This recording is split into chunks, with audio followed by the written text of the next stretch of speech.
All right, so we got our train Thomas, and the batteries actually go here. So it's your first screw that you have to take out. So just get a screwdriver. We're gonna unscrew that. So once you unscrew that, this whole thing will come out.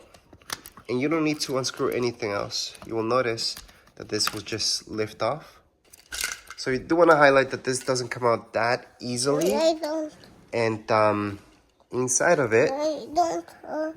here's Oliver. He's gonna try to put the batteries, but the batteries actually go in here.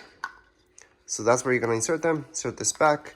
Now the reason why this doesn't come out that easily is because it has this right here. So we're just gonna insert those batteries and then keep going.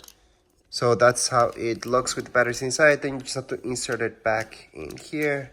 When you're inserting it back, just make sure this part goes in first, so the back. Then you can just push it in, screw that back in, and you're all set. From there, just to turn it on, press this like so, and it's gonna go.